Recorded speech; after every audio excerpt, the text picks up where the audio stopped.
What's going on, Stalkers? It's December 2021 and we got a big news update for the game. It's been a couple months that we didn't have anything, and now we've got quite a bit actually to talk about. So we're going to be breaking down PC Gamer's news article that they have coming out in December's issue, where they had an interview with GSC Game World with all the details about Stalker 2. And I've got all those details in front of me, and we're going to be breaking down all of the most important bits from it. If you guys actually want to read the article scans in high resolution from the magazine itself, join my Discord. The link will be in the description below.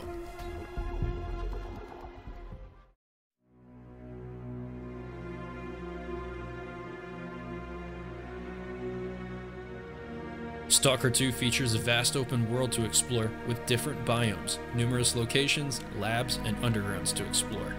It's 64 square kilometers and it's all yours. You can go anywhere. Years have gone by since the events of Call of Pripyat, and that passage of time is evident in the look of Stalker 2. In terms of art direction and general feel, that means more modern vibes have been added to the atmosphere of decay and devastation. Locations and environments have become even more obsolete and abandoned, as a significant time has passed in this frozen world. This is why the contrast between technology and abandonment feels even stronger. That's also why you might be skulking cautiously through the world and suddenly stumble upon a field covered in bright red poppy plants, which provides a shocking burst of color in a normally gray and gloomy zone. You can expect to run into the hooded dwarf-like Burers again, too, still ready to yank weapons out of your hands and unleash deadly shockwaves with their telekinetic powers.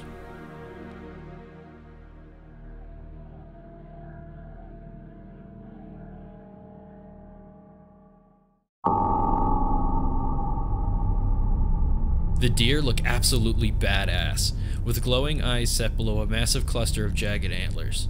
Most of the deer's fur has fallen out, leaving only a few tufts growing between armored plating of what might be mutated bone that's protruding through the animal's hide. You will need to find a weak spot somewhere on its body if you want to kill it.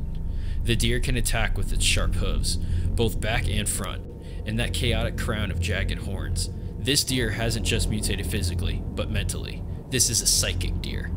And not only can it launch physical and psi attacks at you, it can summon other medium-sized mutants nearby for help, meaning targeting a single deer can lead to a swarm of other deadly nasty creatures. It gets worse. The deer you shot at now appears to be many deer, because this irradiated deer can create illusory copies of itself. Not only are you potentially fighting a mob of helper mutants, you're also trying to figure out which of the deer you're looking at is the real one, and which are simply illusions. You might want to avoid the deer of Stalker 2 altogether.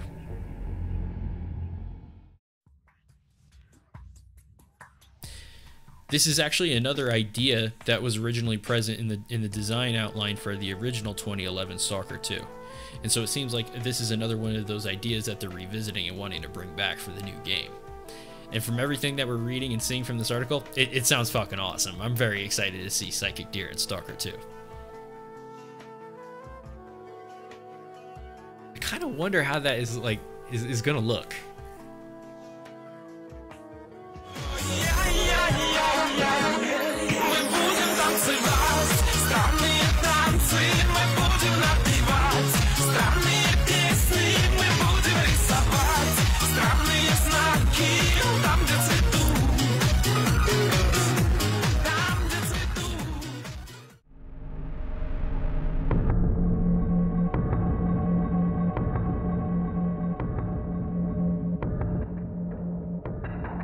Anomalies work in much the same way as before, but have become more dangerous and more varied.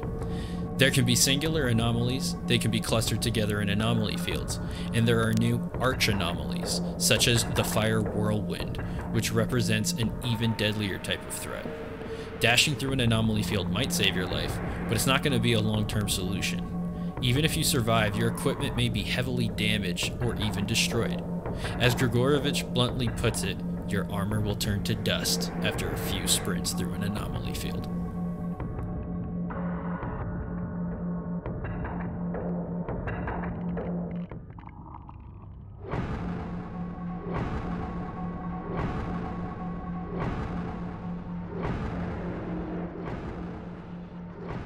Along with New Mutants, a powerful and feared new faction has risen in the years you've been away from the zone. This new faction was hinted at in the E3 trailer, as eagle-eye viewers spotted graffiti on a wall written in Ukrainian, which included the word guard. This new faction is called the Ward.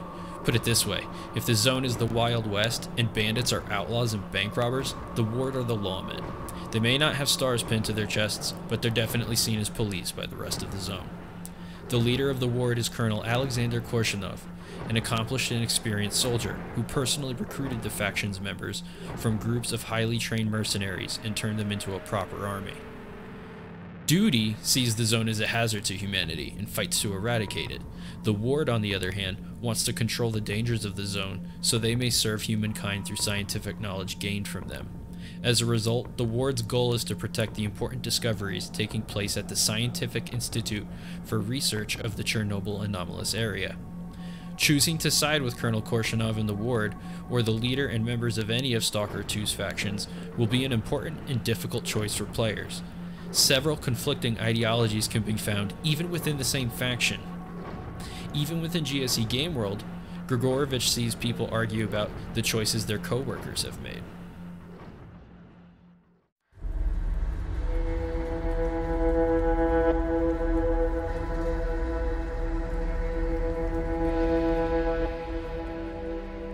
There are a few new survival elements sprinkled in that will make keeping yourself alive even more difficult, even when you're not being shot at, blown up, or stalked by psychic deer.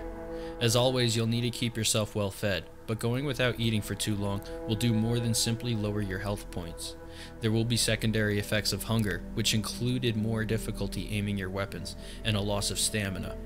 Your stomach may even begin to audibly rumble if you skip too many meals. With a full belly, on the other hand, you'll be able to move faster and cover long distances more quickly. And sleep will play a big role in maintaining your health and effectiveness in the zone. If a stalker goes more than a full day without sleep, they'll begin to fatigue, and the longer they continue to push themselves without rest, the more severe those effects will become.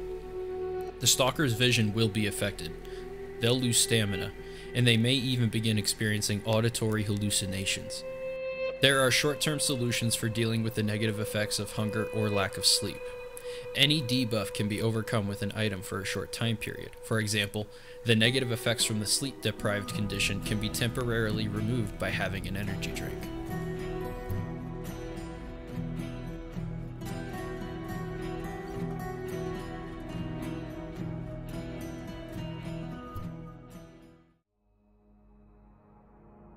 Grigorovich expects players to be able to spend 100 hours to see everything Stalker 2 has to offer, which includes an intricate plot and non-linear storyline. We have 30 narrative designers working specifically on plot and quests. Creating a non-linear story is the most difficult challenge in games, and we consider the plot to be one of the main features of the game. We are really proud of how it's shaping up. There will also be multiplayer elements like PvP, Deathmatch, and Team Deathmatch added after launch. If you are hoping to take on the zone with a friend at your side, however, that's not in the cards. When it comes to Stalker 2, co-op is a non-starter. It is impossible to add a co-op mode without ruining the experience of overcoming the difficulties on your own. When it comes to surviving the zone, you'll have to do it solo, Stalker.